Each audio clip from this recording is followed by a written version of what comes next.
4 కొత్త స్కీమ్స్కి 45,000 కోట్లు. ఈ నెల 26 నుంచి రైతు భరోసా, ఆత్మీయ భరోసా, ఇందిరమ్మ ఇండ్లు, రేషన్ కార్డులు, డిప్యూటీ సీఎం బట్టి అంటూ ఇక పథకాల అమల్లో ఇందిరమ్మ కమిటీలది కీలక పాత్ర. ప్రతి గ్రామంలో లబ్ధిదారుల వివరాలతో ఫ్లెక్సీలు ఏర్పాటు చేస్తామని వెల్లడి. 4 స్కీమ్స్కు సంబంధించి ఉమ్మడి ఖమ్మం జిల్లా సమీక్ష సమావేశం. హాజరైన మంత్రులు వెంకటరెడ్డి, తుమ్మల, పొంగులేటి, ఉత్తమ్ అంటూ ఇక్కడ పథకాల అమల్లో ఇందిరమ్మ కమిటీలది కీలక పాత్ర అంటా ఉన్నాడు. మరి ఇందిరమ్మ కమిటీలు ఇంతవరకు ఏర్పాటే చేయలేదు కదా, మరి ఇంకా ఎప్పుడు ఏర్పాటు చేస్తారు? మరి ఏర్పాటు చేసిన వెంటనే ఈ పనులన్నీ మరి ముందర పడతాయా, ఎంత స్పీడ్ అప్ అవుతుంది అనేది ఇక్కడ చూడాలి.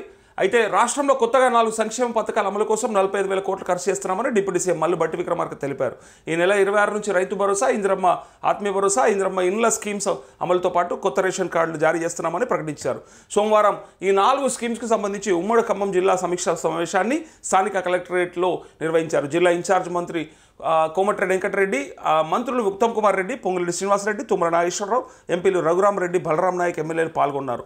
ఈ సందర్భంగా భట్టి విక్రమార్క మాట్లాడుతూ ఇందిరమ్మ ఇండ్లకు 22,500 కోట్లు, రైతు భరోసాకు 18,000 కోట్లు, ఇందిరమ్మ ఆత్మీయ భరోసా, రేషన్ కార్డుల జారీ కోసం అదనంగా ఖర్చు చేయాల్సి ఉందన్నారు. రైతు భరోసాకు సంబంధించిన వ్యవసాయ యోగ్యమైన ప్రతి ఎకరాకు ఏటా 12,000 ఆర్థిక సాయం అందజేస్తామని, అయితే ఉపాధి హామీ జాబ్ కార్డు ఉండి భూమి లేని వ్యవసాయ కుటుంబాలు 20 రోజులు ఉపాధి హామీ పనిచేసినట్లయితే ఇందిరమ్మ ఆత్మీయ భరోసా పథకం కింద సాయం అందజేస్తామని తెలిపారు. ప్రతి పథకానికి లబ్ధిదారులను గ్రామ సభలో పారదర్శకంగా ఎంపిక చేయాలని అధికారులకు సూచించారు. అయితే ఇందిరమ్మ కమిటీలను సభ్యులను భాగస్వామ్యం చేయాలని జిల్లా ఇన్ఛార్జ్ మంత్రి ఆమోదం తర్వాతే మంజూరు ప్రొసీడింగ్స్ అందజేయాలని అన్నారు. ఎంతమంది రైతులకు ఎంత రుణమాఫీ జరిగింది, ఎంతమందికి రైతు భరోసా వస్తుంది, బోనస్ వచ్చిన రైతుల వివరాలతో గ్రామాల్లో ఫ్లెక్సీలు ఏర్పాటు చేయాలని ఆదేశించారు. పర్ఫెక్ట్.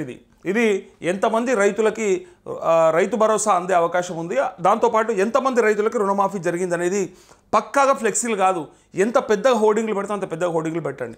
ఎంతమందికి రుణమాఫీ అయ్యిందో నిజంగా లిస్ట్ కనుక బయట పెడితే దాని ప్రకారంగా ఇవాళ ప్రతిపక్షాలు చెప్తున్నటువంటి 50%, 60%, మేం చెప్తున్నటువంటి 60%, 70% ఇదంతా కూడా క్లియర్గా తెలిసిపోతుంది, బయటకు వచ్చేస్తుంది. రిజల్ట్ అంతా కూడా అందులోనే ఉంటుంది. ప్రభుత్వం కూడా 100% అని చెప్పింది కాబట్టి ఒకసారి మీరు అన్నట్టుగా ఆ డీటెయిల్స్ని కనుక డిస్ప్లే చేస్తే నిజంగా బ్రహ్మాండమైన ఆలోచన. ఇది చేయాలి కూడా.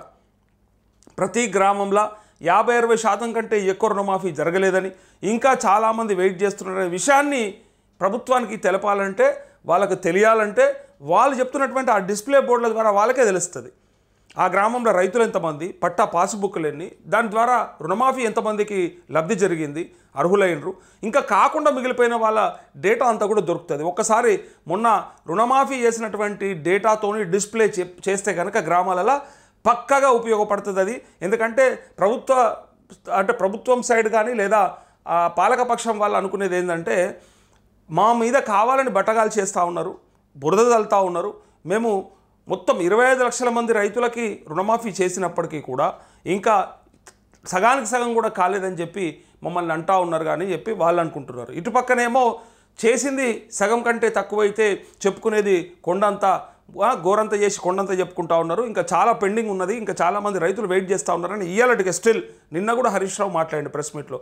రుణమాఫీ ఏ గ్రామంలో ఎంత చేసినారో చెప్పండి, మీకు దమ్ముంటే నేను ఆ ఛాలెంజ్ స్వీకరిస్తా అని చెప్పిండు.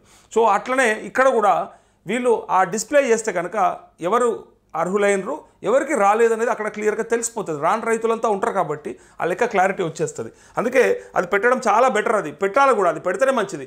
ఎంతమందికి రైతు భరోసా వస్తుంది, బోనస్ వచ్చిన రైతుల వివరాలతో గ్రామాల్లో ఫ్లెక్సీలు ఏర్పాటు చేయాలని ఆదేశించారు. అంతకుముందు ఖమ్మం జిల్లా రఘునాథపాలెం మండలంలో 66.33 కోట్ల అంచనా వ్యయంతో నిర్మించనున్న మంచుకొండ లిఫ్ట్ ఇరిగేషన్ ప్రాజెక్టుకు మంత్రులతో కలిసి భట్టి విక్రమార్క శంకుస్థాపన చేశారు. ఈ ఎత్తిపోతల పథకం పూర్తయితే 2,400 పైగా ఎకరాల ఆయకట్టుకు సాగునీరు అందుతుందని అన్నారు. అంటూ ఇక అర్హులందరికీ రేషన్ కార్డులు ఇస్తామని మంత్రి వెంకటరెడ్డి అన్నాడు.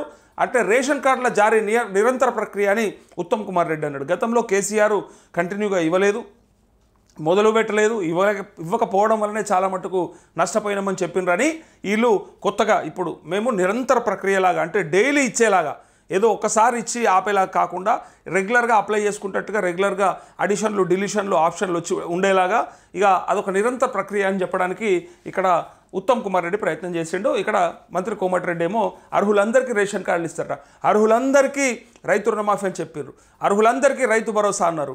ఏది ఎంత వస్తుందో మనం ఒకదాని ఇంకొకటి చూస్తూనే ఉన్నాం. రుణమాఫీ ఒక్కటి సరిపోతుంది వీళ్ళకి. వీళ్ళు చేసినటువంటి రుణమాఫీలోనే ఇలా భవిష్యత్తులో అర్హులు అనే పేరు పెడితే ఏం జరుగుతుంది అనేది, ఎన్ని కొర్రీలు ఉంటాయి అనేది దాన్ని బట్టి చెప్పొచ్చు.